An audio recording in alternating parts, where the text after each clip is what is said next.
What's going on? Hey. Howdy, gentlemen. Can you hear me okay? Yes, sir. Loud and clear. I'm going to give you the room. Yeah. Anything else we need before? No, you're fine. No, you're good. Okay. Bye, guys. Bye. Hey. That's Tyus, and he's got some work he has to go do, so it'll be just us. All right. See you, Tyus. How long is the podcast? We'll do about an hour, or just whenever It's you're. as long as you want it to be. Okay. As long as it's less than an hour.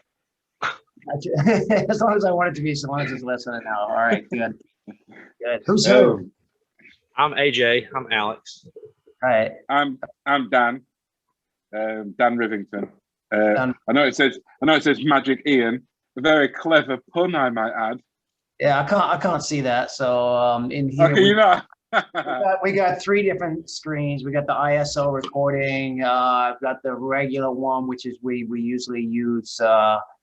It's a screen I normally read from, and that's the one we'll be looking at. And then I've got another big one over here that's got the Zoom meeting in it, but I don't see your name on that. So yeah.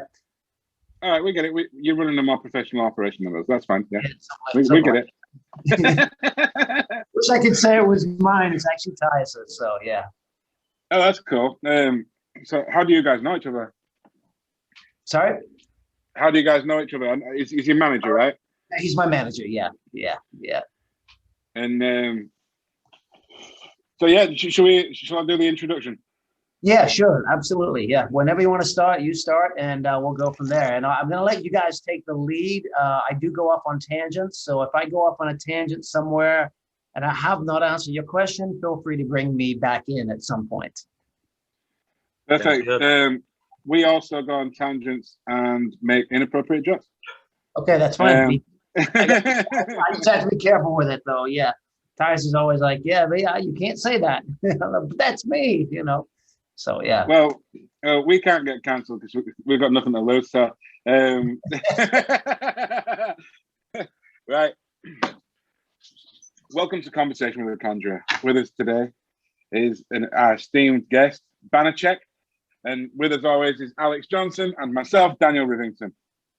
All right. So, Banachek, nice to meet you. It is my pleasure to be here with both of you gentlemen. Thank you very much. So for everybody at home that's been listening, we've not recorded in a while because both me and Alex have been super busy recently. But today we've got this is probably one of the best guests we've had the whole time.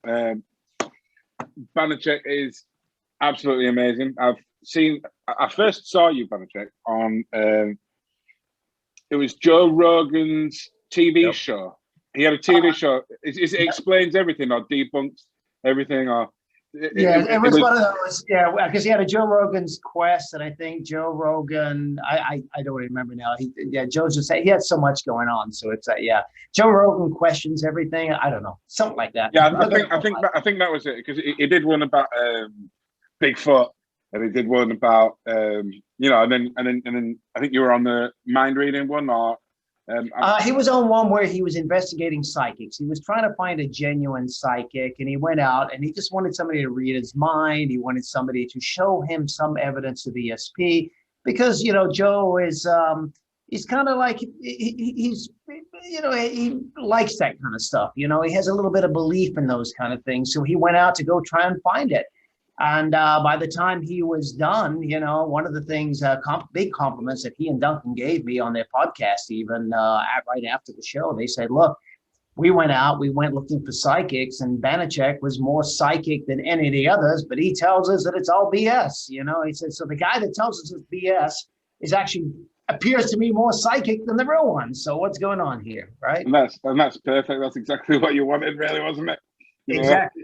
Because you didn't you what you running James Randi's $1 million challenge to find a psychic or it's sort of find a psychic.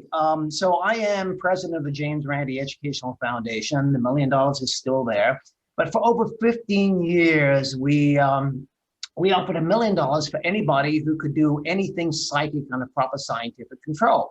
Now, it doesn't mean that they're psychic if they pass the test, doesn't mean that they're not if they don't. It just seems indicative that if they were to pass, because at 1 in a million odds is where we try to set it whenever we could set odds, like metal bending, you can't set odds on something like that. But no, and we had two parts of the test. There was the preliminary part of the test and then the formal test. And when you put the odds of both those together, it became 1 in a million. You had to pass both of those. And during the 15 years, nobody even came close. You would think somebody would have, but nobody came close. And the big boys never came out, right? You would think also that if I had this psychic ability, like I could actually talk to the dead, and everybody is skeptical about that, and it hasn't been proven yet. I personally, I know if I had that ability, that I would want to prove it to the rest of the world because it would help the world. You know, it would also convince everybody. If I can get these scientists saying this is all real, now we've got rid of all the skepticism and we can move forward, right? It now becomes a genuine science, an accepted science. But none of the big boys seem to want to do that, which makes you wonder why. If they really want to help society like they say they do, would they not want to be tested? Would they not want to prove their abilities? Of course they would, but they can't. How do you think the intuition ties into all that? Like if you have a gut feeling, like for example, you're thinking about an old friend and then he calls, you know? Yeah, intuitions. Well, the old friend calls is not a, look, how many times have you thought of friends? A million times, you know, and they not call, yeah. And they don't call, right? The odds are that it's a very strange world if you don't have coincidences, because the amount of information that you're bombarded with every day from news. Look, I can just look around this room right now. You know, right here, I see ISO, I see the word recording, I see the word camera, I see 1, 2, and 3. I see view, Zoom, meeting, the window, help. You know, and that's just me looking straight ahead. Monster vitamins. So if I pick this up and I see the word vitamin and you say the word vitamin at the same time, is that amazing, or is it like the odds are expected? I mean, right now you have a hat on that says Marine. So, you know, we tend to make these connections because that's what our brain does. But when it comes to intuition, that's a whole different ballgame, because here's the thing, right? It's like the little old lady who comes home. She doesn't want to go into her house because she's scared to death. She knows something is wrong, but she doesn't know how she knows at all. She calls the police. The police come over and they find out that her house has been broken into. Now, is that a psychic occurrence? Or maybe the next morning when she gets up, she always closes and opens her curtains at certain times. And when she leaves the house, she always opens her curtains. But she came home the day before and the curtains were closed. But she didn't know why. She just knew intuitively something was wrong, but she couldn't say what it was. Now, had she not realized that, oh, wait a minute, I got up to go and open my curtains and they were already open the next morning, she could have thought that it was a psychic occurrence. Years ago, I drove down I was with my ex-wife, and we were driving, and all of a sudden I said, I wonder how our friend David Lord is doing. And she said, oh my God, I hadn't thought of him for years, but I was thinking of him right this very moment, the same moment. He said, boy, that's really weird that would happen. And we could have thought it was a psychic occurrence that happened between me and the wife, right? We were in sync, although we were never in sync, but we could have thought that we were, right? But then I started thinking about it, and I realized, you know, it hit me because I started thinking back, and I said, hey, hon, you remember when we were down by the Galleria? And she said, yeah, we passed the Galleria. I said, do you remember we're sitting at the light there? She said, nah, not really. I said, do you remember there was a truck that was right next to us? And she went, I said, a truck that looked just like David Lord's truck. She said, oh my God, yes. So what had happened? We had seen a truck that was the exact same truck as his, looked beat up like his truck. And it wasn't until like 20 minutes later that either one of us, and it was me, mentions David Paul Lord. And so in that moment, we thought maybe it was intuitive in that moment, but it really wasn't. It was triggered by something that had happened just 20 minutes earlier. And that triggering from 20 minutes earlier made us think of something that we might not have thought of for maybe 2 years, right? So these things do happen. Quite often you can explain them. Sometimes you can't explain them, but that doesn't make it psychic at all. Did you know that David is going to call you right now? Yeah, could be. Never know. So I did a quick Google on you before we started this, and found out we're actually compatriots. You were born in England, is that right? I was born in England. I was born in Middlesex. Yeah. My dad was American GI. My mom was British. They divorced when I was about a year old. I came to the US. They divorced and went back to England. Yeah. So 2 Party Frat Court, Northolt. Yeah. So yeah, that's my old address. I remember it. Fair enough. Your accent's sort of all over the place. Like not, I'm not saying it changes, but you know, it's got bits of different areas in it. I'm a mutt. I Yeah. was born in England, went to South Africa when I was 9. My mom abandoned me there with 2 brothers a year and 3 years old. From there, I left to go to Australia to find my biological dad. We moved to the US, Colorado about a year, Pennsylvania for a couple of years where I graduated. And then I was in Texas for about 25 years, 26 years, something like that. And now here in Las Vegas. So I've not heard you saying y'all many times. I guess you didn't pick that much Texas up. When I was there, I would say y'all a good bit, but keep in mind, I just came from Ewens, which was Pennsylvania. That's where you say Ewens, you know, Ewens. Oh, Ewens, yeah. Yeah, so I've got a little everything there. Sometimes I'm very confused. Even in my stage show, I would say advertisement and advertisement. So I'll say, is there an advertisement on there or advertisement, depending where you're from? Because I actually don't know which the right one is. Words that I say that I question myself because I also have dyslexia. So I keep questioning myself on these different words. And sometimes I'll pronounce like water. I'll pronounce water with a T. And other times I pronounce it water, you know, without the T like that. Just, yeah. So it's a little everywhere. So I'd say, I wouldn't even say advertisement. I'd say Advertisement. You know, yeah. I'd just say advert. Like I wouldn't even put the "isement" on the end. Oh yeah. No. I at least put that on the end. So yeah, and that. Yeah, But that's adverts on the telly, adverts on the phone, adverts on billboards and stuff. You know, when you're driving down the street. Yeah. That's like up in Pennsylvania. So you don't call a stream a stream. You call it a creek. A little creek. Oh yeah. Yeah. Is that like a creek, but not? Kind of like a creek. Well, it is a creek, but it's a little bit bigger than a creek because it's usually like it's between a big river and a small river kind of thing. It's not just a little tiny stream of water. I always think of a creek as just a little, it's kind of like small channel, right? And no more than maybe 2 to 3 feet wide. But a creek it could be like 15, 20 feet across. So yeah. A creek for me, neck like that. It could be when you crack your neck. Absolutely, it could be. Yeah. So, what is your stance on like I've not astrology? actually asked this to anyone else, but this is something that came into my head that I should ask you, especially because you're living in Las Vegas. But are there any up and coming magicians to recording, mate? Yep, it's back. Sorry about that.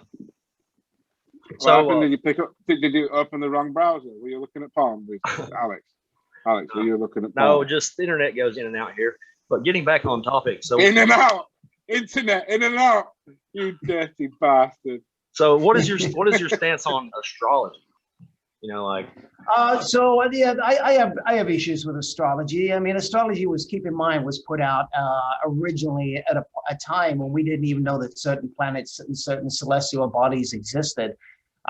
It's really based upon the gravitational pull of, you know, your body with the alignment of the planets when you were born, right? At the time that you were born. So if we didn't know those celestial bodies existed, then we haven't taken those into account. And not only that, the doctor who is actually delivering you as a baby has a much more effect on the gravitational aspect of you in that particular moment, depending on his weight size, big guy, small guy, and his proximity to actually delivering you as a baby. So there's no way it can actually work. It's impossible. So it's fun to think that it does. It's fun to put us into categories, but it can't. Who are the people that sit around and write the articles and devote their entire life to, you know, becoming astrologers? You know, like the daily columns and newspapers, etc. Who are those people? Yeah, well, those people are usually people that believe that they have an ability. I had a good friend, Rayheim, years ago, and he used to talk about tarot cards and how pieces of paper really can't predict your future by being shuffled up. Because here's the thing, right? If you shuffled them up and they were really reading your future, it would kind of tell you almost the same thing every single time, and it certainly doesn't. But so he used to give lectures on it, and then he said, you know what? If I'm going to do this, I actually need to learn how to read tarot cards. I need to experience it. So he went out doing readings, and he started getting all this positive feedback. And he was like, wow. And even as a skeptic and a critical thinker, and he's a really good critical thinker, he started to be convinced that maybe something was going on. And it wasn't until a friend said to him, hey, Ray, you know, you're a really smart guy. Why don't you go ahead and do readings for like 5 people, then take those, and I don't know if it was 5, but it's something like that, but take a reading and give the same reading to everybody you give readings to, right? Just give them false readings. Now, he had an ethical dilemma because he's a very ethical guy. He's like, well, if I don't know if I should be giving them fake readings because they're coming to me for this reading. But he was like, you know what? In the name of science, I'm going to go ahead and do it. And he went ahead and did it. And he found out he even got more feedback by feeding out the same readings than he actually did from the readings that had convinced him something was going on before. So that brought him back to actually thinking logically. But the people that give these readings, most of them are self-deceived. And you know what? That's not a crime to be self-deceived. So my biggest issue is going after the ones who are fleecing their flock, or the ones that are actually going out there. They know that what they're doing isn't real, right? And they're purposely trying to deceive people. Now, I will give enough information out there to other people on other subjects so they can actually make their own decision. You know, you have a right to believe in whatever you want to believe in, so long as you're not hurting somebody else. But the moment you're hurting somebody else, then you're crossing the line. Right. And that's where we start getting into the Peter Popoffs of the world. And Peter Popoff was an evangelist. Randy came to Houston, Texas in 1989, and I'd been living there just shortly. I moved there in 82. And he was writing an article on evangelists, and he asked me if I wanted to come see this one evangelist with him. So I said, yeah, I'll come with you. And, you know, who wouldn't want to go see? And we ended up at an auditorium with about 10,000 other people. And this man steps up on stage, said he's getting the word of the God. And next thing you know, he's calling out, Mrs. Davis, I believe you're wearing a yellow shirt over in this area. So there you are, Mrs. Davis. Your doctor is Mr. Dr. Johnson. Is that correct? Dr. David Johnson, is that right? And your doctor says that you have, he's diagnosed you with cancer. And he would start telling them their addresses and everything and their ailments. And then he started healing people. He healed people of blindness. He healed people of aches and pains and arthritis. He caused people who couldn't walk to walk again. And it was the most amazing thing. And it was very, very emotional, even for me, even though I knew he was a scoundrel. And then he asked for people to come around and start collecting money for him. So they had like 15 buckets. He needed 15 people. I got down there. I got one of the buckets. I went around. And I must have collected like $10,000 in my bucket. At least. And then we had to go around and do a second collection. And that was basically money and checks that were in envelopes. So hidden contributions. And then we go around and now we're collecting jewelry and things and stuff like that people want to give to him. Because he said, whatever you give, you'll get back tenfold, of course, right? A lot of these people are really desperate. Most of the people coming there have certain ailments and they're trying anything to get, to try to get this man of God to heal him. And as I walked up the last time, I looked up and I noticed he had no ear hole. And in his ear, he had a little piece of plastic. So I walked up to Randy. I said, look, either this man of God can't heal himself or something else is going on here. And Randy said, are you sure? Because Randy thought he was using mnemonics. Now, mnemonics are using memory systems to try to memorize things. We kind of knew how he was getting the information. There was a couple of ways, and we found out other ways he was doing it. One of the ways was they would fill out prayer cards outside, and when everybody's in the auditorium, those prayer cards get switched out, and they go to Mrs. Popoff, right? Another way was she would just come out, and she would just simply, hi, I'm Mrs. Popoff. Hopefully my husband gets to you. Who's your doctor? What's wrong with you? They would just tell her stuff like that.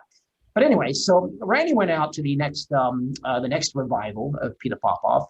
And he had a friend who had a scanner from MIT. The guy was from MIT, and he basically scanned all the known frequencies ahead of time, wiped those frequencies and blocked those out. And we were looking for any new frequencies that might pop up. And all of a sudden, a new frequency popped up, 37.19 megahertz, I think it was. That's where God broadcasts on. And God sounds an awful lot like Peter Popoff's wife. What she was doing was she was broadcasting this information. She was here, I think it was, which was a lot back in the 80s. And then finally he claimed bankruptcy. Now he's back. And I think the last we heard, he was making like $74 million a year, but then it became a nonprofit. So we have no clue how much the man is making right now. But he doesn't use those same techniques anymore. He doesn't use the Catherine Coleman trick of where one of his people come out and they look for somebody that's getting there. People come to these things hours ahead of time to get healed. And they look for one person who may have a cane is limping. They say to them, would you like to sit up front? I can put you in the wheelchair section, And they go, oh yeah, well, have a seat in the wheelchair. They push them up. Hey, what's your name? Where are you from? What's wrong with you? So they're asking all these questions and puts them up front. And then when the man of God comes out, Peter Popoff, he can now turn to that person and say, we never met before, because they haven't met before. He says, God tells me that you can't walk. And the person thinks in their head, this is a man of God. He must mean never be able to walk properly. He could walk, maybe he had a cane. He says, I say you can, God says you can. Now stand up. And he stands up. Now that's the first miracle. This man couldn't even walk. He's in a wheelchair. He's standing up. Take a few steps. The guy takes a few steps, which, by the way, he could do ahead of time. But now the guy's also feeling all this adrenaline because thousands of eyes are on him at the same time. And he's getting this attention from Peter Popoff. So he is feeling a little bit better because adrenaline is flowing through his body. Dopamines are going wild. And he takes the guy's cane, breaks it, throws it up on stage. Nobody questions, why does a man who can't walk have a cane? And keep in mind, these canes are usually expensive. If you're going to be using a cane, you buy a nice cane. But anyway, he breaks it, throws it up. He says, now go to, and then Popoff sits in the wheelchair, says, go to the back of the wheelchair. And the guy hobbles to the back of the wheelchair. He says, push me. Now, keep in mind, now the audience is seeing a man that they thought couldn't walk is now pushing the preacher in a wheelchair. What an amazing sight, right? But keep in mind, that wheelchair now becomes a walker for that guy. And then the piece de resistance, Popoff gets out of the wheelchair, pushes it back to where it was, and says to the guy, that's your wheelchair, right? The guy goes, yes. He says, go sit in it. Now, keep in mind, the guy's thinking, that's my wheelchair sitting here. Like you're sitting in a chair at home there right now. If I said, is that your chair? If you got up, you'd say yes, right? Same as if you go to a theater and I say, that's your chair. You say, yes, you're not going to take it home, but it's your chair at that particular time. Then everybody else is made to believe that that chair actually belongs to that man. So they had a bunch interesting dual reality sort of thing going on. Exactly. So the Popoff and people like that, those are the kind of scoundrels that I like to expose because they're fleecing their flock. The mediums that are out there that are scum right now, that I know exactly what they're doing and how they're doing it.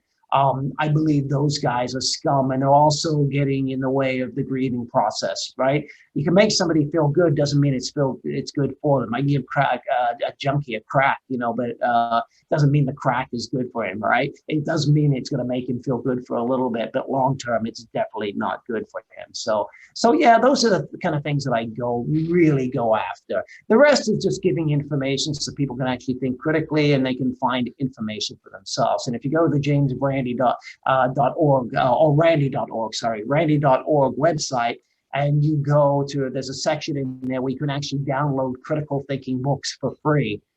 There's one on dowsing, there's one on the cuddling fairies, there's one about thinking critically, there's one about testing yourself for ESP. So, and those are free downloads, so you can go there and get those. So I understand you work with Chris Angel some? I worked with Chris Angel a lot. Did over 100 episodes of television with Chris Angel. I started out on the Mind Freak way back in the early days when neither he or anybody on the team knew how to shoot a TV show. We created a whole system basically that has sort of become the building block for many other people that are doing TV shows now. Because prior to that, keep in mind David Blank, David Copperfield, they had done 1 hour specials, but they took like 6 months to a year to shoot those specials. When we were shooting, we were putting out 1.5 shows a week. We started out with 7 episodes. After the first 3 episodes, A&E came back and says, okay, we want 21 episodes and we want them this season. So we were always averaging between 21, I think it was, and 23 episodes a season. We had to deliver 1.5 shows every single week. You two seem like kind of exact opposite of characters, like I don't think that he ever says that his magic is real, but maybe he kind of leads people to believe that. So I would disagree with that. Okay. I think even as mentalists, in the moment when we're on stage or performing, we always try to look like we are real. I put disclaimers between all my effects, but I get up there and I perform as if I'm in the real moment. I want my experience for the audience to be, look, I'm opening a show August 4th here in Las Vegas. And in that show, there's skepticism in that show. But when I am actually reading people's or appearing to read people's minds or doing anything, bending metal or doing other things, in the moment, I make it seem like it's very, very real because I have to have that emotion, that experience as if they were going to a real psychic. But I'll remember Chris Angel has multiple times said that this stuff is BS. If you go online, take a look. Look, he went after Jim Callahan on the Phenomena show, right? Because Jim, said that this stuff is real. He's alluded to that on his website prior to that. He would actually tell people that he would buy, give them money so that he could have their soul, so that he could use their soul if they ever passed away. So, Chris, he offered, what was it? I think he offered I can't remember the amount, but I think it was $1 million if anybody could tell him what's in the 2 envelopes he was holding up at that time. He has gone on record multiple times saying this stuff is bullshit. And so when people say that, I think it's because he came from this goth looking background, but that does, just because you have a goth looking background, or even if you look like you're goth, doesn't mean you're saying this stuff real. It just means you're being mysterious, right? That would be kind of like saying because David Blaine would just stare at people after he performed a miracle, that he's like alluding that this stuff is real. So Chris has gone on record, multiple articles, multiple times saying that nobody has psychic powers. But when he's in the moment performing, yes, he acts like it's real in that particular moment to give the feeling of realism with the trick that he's doing. It's an excellent cover up, right? What do you mean? I mean, it's obviously real. Oh, it's so funny because for 4 years, I worked with scientists in the United States and I convinced them that I was a genuine psychic. It's called Project Alpha. You can look it up online. Just look in Banachek, 1C, C-H-E-K, not 2 C's. And by the way, that is my legal name, Banachek. It's my first name. I do not have a last name legally. It's on my driver's license. It's on my passport. So it is there. But if you go on Banachek and you look up Project Alpha, you're going to see where at Washington University back in the 80s, they were given $500,000 to study psychic phenomena. I went in for 4 years. I convinced him I was a genuine psychic with another magician by the name of Mike Edwards. And we came out and explained it was all a hoax at 4 years. But my point to this is there was a scientist and a few of them who said, look, they say they're lying now. How do we not know? I mean, they say they were lying then. How do we know they're not lying now? How do we know that Randy hasn't paid them off and they're genuine psychics? And this is just a cover up for their real psychic abilities. So, yeah, it could be an excellent cover up, but it's not. What about, like, for example, this happened to me not too long ago. So I was walking down the street in Asheville, North Carolina, and this magician, he popped out of nowhere and wanted to start showing me magic on the street. And then he looked at me and he said, "You're a Scorpio." And I am a Scorpio. So yep. How can somebody be, so convicted and convinced to know what someone's star sign is without, All right. So do you hang out with, did you hang out with this guy every day? He was a homeless guy. I was walking down the street. And so, so how often does he say something like that to people? Okay. And hit it? And how often does he get it wrong? Or how often if he says, "Hey, you're a Scorpio," and you go, "No," he says, "Well, you have a lot of traits of a Scorpio." Right. Had he had been wrong, let's say he said you're a Sagittarius, right? And you go, "No, I'm a Scorpio." He goes, "Well, you have traits of Sagittarius mixed with Scorpio, so I thought maybe you might be a Sagittarius." You know what I'm saying? A Scorpio or whatever, So you don't know what the second comeback from that would be. And it also opens up, even if he's wrong, it does open a conversation up between you and that guy in that particular moment, right? Right. Your birthday is in October or something like that. Yeah. Me? No, it's actually in November. No, I mean, Alex, Scorpio's October, right? November. Right. Is it early November or something like that? Right. Did you see him in November? And were you wearing a happy birthday badge? Is that? No. No, it was a happy birthday hat that gave it away, and their birthday cake. But the guy just knew. He said, "We are Scorpios," because he was a Scorpio also. And so, I mean, I was like, I know how to do some of the star sign divination, the tricks, the mentalism tricks. Yeah. But he just looked at me and he knew it just like that. Have you ever had anybody tell you what your sign is, or ask you if you're a certain sign and they were wrong? If it did, I probably wouldn't remember. That's my point, right? So they probably have. Probably somebody has at some point said to you, and it was wrong, but you don't remember that. You just remember the hit. Right. And that's the problem with these kind of things. We remember the hit and we go, "Well, how did they do that? How did they do that?" But again, it sounds to me like this guy says a lot to people, and he's probably wrong a lot, and he's probably right a lot. You take a room of 22 people, And the odds are that at least 2 of those people in that room are going to have the same birth date. And that's an actual fact. So it seems impossible that that's an actual fact. If you take, I think it's 22. If you take a room of 22 people, the odds are that 2 of those same people in that room are going to have the exact same birthday, which seems absolutely impossible, but it's the way that it works. Yeah. Yeah. You think it'd be 1 in 365 times by how many people there were? So like, let's say there was 21 people, you think it'd be 21 out of 365, wouldn't you? So I don't it's sort of blowing my mind trying to figure out how that works. Yeah, I wouldn't be able to do it right now, but you would think. Yeah, I think the problem comes in is our brain does it in such a way. Well, you need at least 365 people, and maybe you need double that to get people that have birthdays that match. But that's not the way it works. It actually works in the opposite of that. So you can look it up online. It's there, and it's explained exactly how and why that works online. So is it like each one is to the power of the next one or something? Or... Okay, you are now asking somebody who's completely dyslexic and has issues with numbers. So yeah, don't look at me for that answer. Yeah.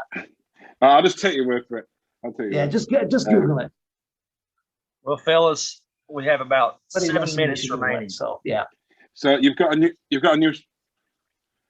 new show coming out. Yep. Is there anything you'd like to share with the people? All 6 of them that are watching. This is not your typical mentalism show in Las Vegas. There's 3 other mentalism shows in Vegas, and this is much bigger than that. I think I am proud to say that this show has. I don't think there's ever in the world ever been a mentalism show that's been lit like this one is being lit. It's a 620 seat theater, which is huge here in Vegas. Most of the smaller theaters, because of taxes and that, are usually under 200 seats because you have to pay a higher tax on the seats, so all under 200 seats. And I think the production value on this, it's really interesting because I've got to walk that fine line of with the production value being extremely high because it is a 620 seat theater. There's billboards up and down the strip, huge billboards, electronic billboards. The advertising, a lot of money is being spent in advertising. People come to this town and they think, oh, I can just come to town and put a show together. Yeah, you could. You can come here and put a show downtown. You might be able to rent out a hotel. You're probably going to put dollars into it before you realize, oh, you're losing money. You need a minimum, even for a small show, I would say $200,000 because you got to last at least that first year and get through it before you realize how you promote, what's selling tickets, what's putting people in the seats, because it's really about putting people in those seats, right? And it's expensive to do that in this town. So if you're trying to do it with just 200,000, you're cutting it very, very, very close to, but you need at least that to be able to make it down. And most people don't have that. Most magicians, most performers don't have that. I've got a grant, I've got investors, so I've been very, very blessed. But it's been a long journey to get there. I mean, we've been working on this for over 3 years. And when I say working on this, I'm not talking about the actual show itself. I'm talking about getting the show. I've had multiple opportunities and they've just been pulled away from me, not because of anything I've done, but because of things out of my control. I'm a magician and I get the work done, or take the money from a magician who actually has the money from investors elsewhere. So that was pulled away. Another one happened, I went to a big, huge casino, met with all the big, important upper people. They loved me. They were going to give me one of the nightclubs to do a show in, and they said, we want to show you something else.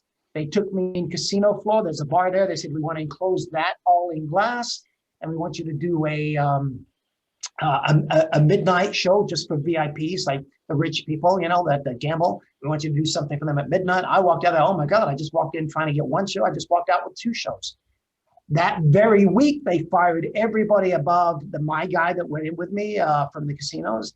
And he ended up taking over all the casinos with that brand name all around the United States. His bandwidth got crazy. Things sort of fell through as a result because he had no time to work on this. He had to work with existing shows that were already there. So that fell away. And it's been this journey, like one thing after another. You take 5 steps forward, you take 3 steps back. And it's just been, so but this is happening. It has finally happened. August 4th is when we open up here in Vegas at the Stratosphere Casino and Skypod. And I'm very excited. The casino is very much behind promoting us, pushing us. The producer, Adam Steck of SPI, is very much behind me. He's been wanting to do something with me for a long time. So I have a lot of people that have my back that are going to try to make this a huge success. And I'm ready to make it the success that it should be. I'm working dark on Tuesdays. So if you want to find out more about it, you can go to any of my social media. It's all under Banachek, Banachek. That is everything except for TikTok. And I can't remember, there's 2 numbers at the end of my TikTok thing, but I don't use TikTok that much. So yeah. So congratulations on the show. I hope it's a huge success. Thanks for coming on our show today. It's my pleasure. Let's talk again sometime, because I have a ton of stories that we can share, funny stuff, you know, and yeah, we can go in a lot of different directions. So we'll do it again sometime. Yeah, I'd love to do that. And I'd love to, like, whenever you've got some time, just let us know, and we'll sort something out. Perfect.